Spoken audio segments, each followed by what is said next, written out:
ನಮಸ್ಕಾರ. ಕಾರ್ಪೊರೇಟ್ ಜಗತ್ತಿನಲ್ಲಿ ಎರಡು ದೊಡ್ಡ ಕಂಪನಿಗಳು ಒಂದಾಗುವಾಗ ಒಂದು ಮ್ಯಾಜಿಕ್ ಪದ ಪದೇ ಕೇಳಿಬರುತ್ತೆ. ಅದೇ ಸಿನರ್ಜಿ. ಇದರರ್ಥ ಎರಡು ಕಂಪನಿಗಳು ಒಟ್ಟಾಗಿ ಸೇರಿದಾಗ ಅವು ಪ್ರತ್ಯೇಕವಾಗಿದ್ದಾಗ ಸೃಷ್ಟಿಸುವುದಕ್ಕಿಂತ ಹೆಚ್ಚಿನ ಮೌಲ್ಯವನ್ನು ಸೃಷ್ಟಿಸಬೇಕು. ಆದರೆ ಈ ಭರವಸೆ ಎಷ್ಟು ಸಲ ನಿಜವಾಗುತ್ತೆ? ಸರಿ, ಹಾಗಾದ್ರೆ ಬನ್ನಿ, ಯಶಸ್ವಿ ವಿಲೀನಗಳ ಹಿಂದಿನ ರಹಸ್ಯ ಏನು, ಆ ಸಿನರ್ಜಿ ಪ್ಲೇಬುಕ್ ಅಂದ್ರೇನು ಅಂತ ಇವತ್ತು ಅರ್ಥ ಮಾಡ್ಕೊಳ್ಳೋಣ. ನಿಮ್ಗೆ ಆಶ್ಚರ್ಯ ಆಗ್ಬಹುದು, ಆದ್ರೆ ದೊಡ್ಡ ದೊಡ್ಡ ಕಂಪನಿಗಳ ವಿಲೀನ ಮತ್ತು ಸ್ವಾಧೀನಗಳು ಫೇಲ್ ಆಗೋ ಸಂಖ್ಯೆ ತುಂಬಾನೇ ಹೆಚ್ಚಿದೆ. ಪೇಪರ್ ಮೇಲೆ ನೋಡಿದ್ರೆ ಎರಡೂ ಕಂಪನಿಗಳು ಸೇರಿದಾಗ ಮಾರುಕಟ್ಟೆಯಲ್ಲಿ ಒಂದು ದೊಡ್ಡ ಶಕ್ತಿಯಾಗಿ ನಿಲ್ಬೇಕು. ಆದ್ರೆ ರಿಯಾಲಿಟಿಯಲ್ಲಿ ಮೌಲ್ಯ ಹೆಚ್ಚಾಗೋ ಬದಲು ಕಡಿಮೆಯಾಗೋದೇ ಹೆಚ್ಚು. ಯಾಕಾಗುತ್ತೆ ಹೀಗೆ? ಇಷ್ಟು ದೊಡ್ಡ ದುಬಾರಿ ಸಮಸ್ಯೆ ಹಿಂದಿನ ನಿಜವಾದ ಕಾರಣವಾದ್ರೂ ಏನೋ? ಉತ್ತರ ಇಲ್ಲೇ ಇದೆ. ಆ ವ್ಯತ್ಯಾಸಕ್ಕೆ ಕಾರಣವೇ ಸಿನರ್ಜಿ. ಇದು ಸುಮ್ನೆ ಬಾಯಿಮಾತಿಗೆ ಹೇಳೋ ಬಿಸ್ನೆಸ್ ಪದ ಅಲ್ಲ, ಇದೊಂದು ಸ್ಟ್ರಾಟಜಿ. ಒಂದು ವಿಲೀನದ ನಿಜವಾದ ಮೌಲ್ಯವನ್ನು ಅನ್ಲಾಕ್ ಮಾಡೋ ಕೀಲಿ ಇದು. ಈ ಸಿನರ್ಜಿಯನ್ನ ಸಾಧಿಸಬೇಕು ಅಂದ್ರೆ ಒಂದು ಕ್ಲಿಯರ್ ಆದ ಸ್ಟ್ರಕ್ಚರ್ಡ್ ಪ್ಲೇಬುಕ್ ಅಂದ್ರೆ ಒಂದು ಕಾರ್ಯತಂತ್ರ ಬೇಕೇ ಬೇಕು. ಸರಿ, ಹಾಗಾದ್ರೆ ಈ ಸಿನರ್ಜಿ ಅಂದ್ರೆ ನಿಜವಾಗ್ಲೂ ಏನು? ಇದರಲ್ಲಿ ಯಾವ್ಯಾವ ವಿಧಗಳಿವೆ? ಬನ್ನಿ, ಅದರ ಬಗ್ಗೆನೇ ಈಗ ಮಾತಾಡೋಣ. ಯಾವುದೇ ವಿಲೀನ ಆದ್ರೂ ಮೊದಲು ಯಾವ ರೀತಿಯ ಮೌಲ್ಯವನ್ನ ಹುಡುಕ್ತಾ ಇದ್ದಾರೆ ಅಂತ ಅರ್ಥ ಮಾಡ್ಕೋಬೇಕು. ಸಾಮಾನ್ಯವಾಗಿ ಕಂಪನಿಗಳು 3 ಮುಖ್ಯವಾದ ಸಿನರ್ಜಿಗಳನ್ನ ಟಾರ್ಗೆಟ್ ಮಾಡ್ತವೆ. ಮೊದಲನೇದು ವೆಚ್ಚದ ಸಿನರ್ಜಿಗಳು, ಅಂದ್ರೆ ಖರ್ಚು ಕಡಿಮೆ ಮಾಡೋದು. ಎರಡನೇದು ಆದಾಯದ ಸಿನರ್ಜಿಗಳು, ಅಂದ್ರೆ ಹೆಚ್ಚು ಹಣ ಗಳಿಸೋದು. ಮತ್ತು ಮೂರನೇದು ನಾವೀನ್ಯತೆಯ ಸಿನರ್ಜಿಗಳು, ಅಂದ್ರೆ ಹೊಸತನವನ್ನ ಸೃಷ್ಟಿಸೋದು.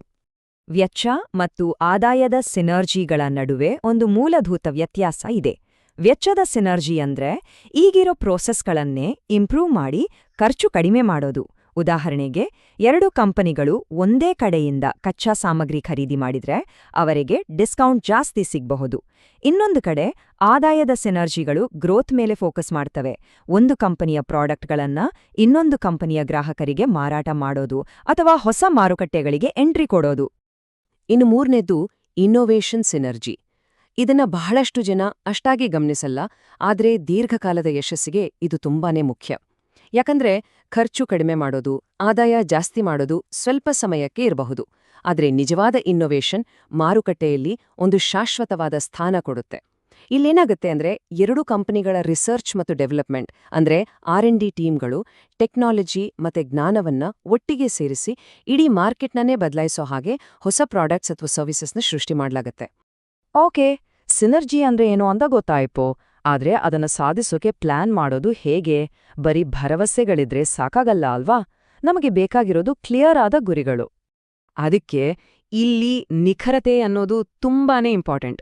ನಾವು ಖರ್ಚು ಕಡಿಮೆ ಮಾಡ್ತೀವಿ ಅಂತ ಹೇಳೋದು ತುಂಬಾ ಸುಲಭ, ಆದ್ರೆ ನಾವು ಮುಂದಿನ 12 ತಿಂಗಳಲ್ಲಿ ಖರೀದಿ ವಿಭಾಗದಲ್ಲಿ $10 ಮಿಲಿಯನ್ ಉಳಿತಾಯ ಮಾಡ್ತೀವಿ ಅಂತ ಹೇಳಿದೆ, ಅದೊಂದು ನಿಜವಾದ ಗುರಿ. ಗುರಿಗಳು ಕ್ಲಿಯರ್ ಆಗಿಲ್ಲ ಅಂದ್ರೆ ಯಾರು ಜವಾಬ್ದಾರಿ ತಗೋತಾರೆ ಹೇಳಿ? ಹಾಗಾದ್ರೆ ಇಂಥ ಒಂದು ಕ್ಲಿಯರ್ ಗೋಲ್ ಸೆಟ್ ಮಾಡೋದು ಹೇಗೆ? ಸಿಂಪಲ್ ಆಗಿದೆ, ಅದಕ್ಕೆ 3 ಸ್ಟೆಪ್ಸ್ ಇದೆ. ಮೊದಲು ಯಾವ ತರಹ ಸಿನರ್ಜಿಯನ್ನ ಟಾರ್ಗೆಟ್ ಮಾಡ್ತಾ ಇದೀವಿ ಅಂತ ಗುರ್ತಿಸ್ಬೇಕು. ಆಮೇಲೆ ಅದಕ್ಕೊಂದು ನಿರ್ದಿಷ್ಟ ಹಣಕಾಸಿನ ಮೌಲ್ಯ ಕೊಡ್ಬೇಕು. ಮತ್ತು ಕೊನೆಗೆ ಆ ಗುರಿಯನ್ನ ಸಾಧಿಸೋಕೆ ಒಂದು ಟೈಮ್ ಲೈನ್ ಫಿಕ್ಸ್ ಮಾಡ್ಬೇಕು.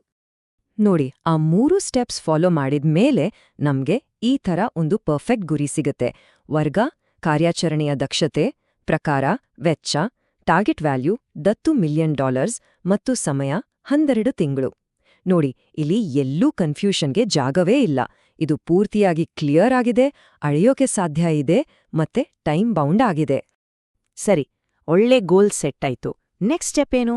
ಎಕ್ಸಿಕ್ಯೂಷನ್, ಅಂದ್ರೆ ಆ ಪ್ಲಾನ್ನ ನಿಜವಾಗ್ಸೋದು.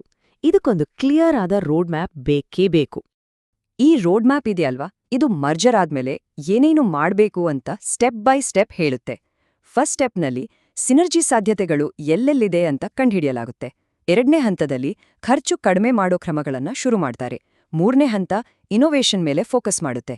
ಮತ್ತು ಕೊನೆಗೆ 4ನೇ ಹಂತದಲ್ಲಿ ಈ ಎಲ್ಲ ಯಶಸ್ಸನ್ನ ಪೂರ್ಣ ಪ್ರಮಾಣದಲ್ಲಿ ಅಳವಡಿಸಿಕೊಂಡು ಗರಿಷ್ಠ ಲಾಭವನ್ನ ಪಡೆಯಲಾಗುತ್ತೆ. ಪ್ಲಾನ್ ಸೂಪರ್ ಆಗಿದೆ, ರೋಡ್ ಮ್ಯಾಪ್ ಕೂಡ ರೆಡಿ ಇದೆ. ಆದ್ರೆ ನಾವ್ ಅನ್ಕೊಂಡ್ ಹಾಗೆ ಹೋಗ್ತಾ ಇದೀವಾ ಇಲ್ವಾ ಅಂತ ಗೊತ್ತಾಗೋದು ಹೇಗೆ? ಅದಕ್ಕೆ ಬೇಕು ಮಾಪನ ಮತ್ತು ಹೊಣೆಗಾರಿಕೆ. ಸಕ್ಸಸ್ ಆಗ್ಬೇಕು ಅಂದ್ರೆ ಈ ಕೆಲವು ವಿಷಯಗಳು ತುಂಬಾನೇ ಮುಖ್ಯ. ಪ್ರತಿ ಗುರಿಗೂ ಕೀ ಪರ್ಫಾರ್ಮೆನ್ಸ್ ಇಂಡಿಕೇಟರ್ಸ್ ಅಂದ್ರೆ KPIಗಳು ಬೇಕು. ಇವು ನಮ್ಮ ಗುರಿಗಳನ್ನ ಬರೀ ಪದಗಳಾಗಿ ಉಳಿಸದೆ ಅಳೆಯಬಹುದಾದ ಸಂಖ್ಯೆಗಳಾಗಿ ಬದಲಾಯಿಸ್ತವೆ. ಆಮೇಲೆ ಪ್ರಗತಿಯನ್ನ ರೆಗ್ಯುಲರ್ ಆಗಿ ಚೆಕ್ ಮಾಡಬೇಕು. ಟಾರ್ಗೆಟ್ನಿಂದ ಏನಾದ್ರೂ ವ್ಯತ್ಯಾಸ ಇದ್ರೆ ಅದನ್ನ ತಕ್ಷಣ ರಿಪೋರ್ಟ್ ಮಾಡಬೇಕು. ಇದೆಲ್ಲದರ ಮೇಲ್ವಿಚಾರಣೆಗಂತಾನೆ ಒಂದು ಟೀಮ್ ಇರಬೇಕು. ಒಂದು ಎಕ್ಸಾಂಪಲ್ ನೋಡೋಣ. ಖರ್ಚು ಕಡಿಮೆ ಮಾಡೋ ಟಾರ್ಗೆಟ್ 100% ಅಂತ ಇಟ್ಕೊಳ್ಳೋಣ. ಈ ಚಾರ್ಟ್ನಲ್ಲೇ ನೋಡಿ, ಪ್ರಸ್ತುತ ಸಾಧನೆ 75% ಆಗಿದೆ. ಈ ಥರದ ವಿಜುವಲ್ ರಿಪೋರ್ಟ್ಗಳು ನಾವ್ ಎಲ್ಲಿದ್ದೀವಿ, ಇನ್ನು ಎಷ್ಟು ದೂರ ಹೋಗ್ಬೇಕು ಅಂತ ಒಂದೇ ನೋಟದಲ್ಲಿ ಕ್ಲಿಯರ್ ಆಗಿ ತೋರಿಸುತ್ತೆ. ಸರಿ, ಈಗ ನಾವು ನಮ್ಮ ವಿಶ್ಲೇಷಣೆಯ ಕೊನೆ ಭಾಗಕ್ಕೆ ಬಂದಿದ್ದೀವಿ. ಇದೆಲ್ಲವನ್ನೂ ಒಟ್ಟಿಗೆ ಸೇರಿಸಿ ನೋಡಿದ್ರೆ ಯಾವುದೇ ವಿಲೀನಕ್ಕೂ ಮುಂಚೆ ಪ್ರತಿಯೊಬ್ಬ ಲೀಡರ್ ಕೂಡ ತಮ್ಮನ್ನ ತಾವೇ ಕೇಳಿಕೊಳ್ಬೇಕಾದ ಒಂದು ಬಹಳ ಮುಖ್ಯವಾದ ಪ್ರಶ್ನೆ ಇದೆ. ಅದೇ ಫೈನಲ್, ಪವರ್ಫುಲ್ ಪ್ರಶ್ನೆ. ಈ ಒಂದೇ ಒಂದು ಪ್ರಶ್ನೆ ಒಂದು ವಿಲೀನ ಯಶಸ್ವಿಯಾಗುತ್ತಾ ಅಥವಾ ಫೇಲ್ ಆಗುತ್ತಾ ಅಂತ ನಿರ್ಧರಿಸಬಲ್ಲದು. ಗುರಿಗಳು ದೊಡ್ಡದಾಗಿದ್ರೆ ಮಾತ್ರ ಸಾಲ್ದು, ಅವು ರಿಯಲಿಸ್ಟಿಕ್ ಆಗಿರಬೇಕು, ಅವುಗಳನ್ನು ಅಳೆಯೋಕೆ ಸಾಧ್ಯವಾಗಬೇಕು ಮತ್ತು ಎಲ್ಲಕ್ಕಿಂತ ಮುಖ್ಯವಾಗಿ ಕಂಪನಿಯ ಭವಿಷ್ಯದ ವಿಷನ್ ಜೊತೆ ಸಂಪೂರ್ಣವಾಗಿ ಹೊಂದಿಕೆ ಆಗಬೇಕು. ಬಹುಶಃ ಆ 1+1 ಅನ್ನ 3 ಮಾಡೋ ಸೀಕ್ರೆಟ್ ಇದೇ ಪ್ರಶ್ನೆ ಉತ್ತರದಲ್ಲಿ ಅಡಗಿದೆ ಅನ್ಸುತ್ತೆ.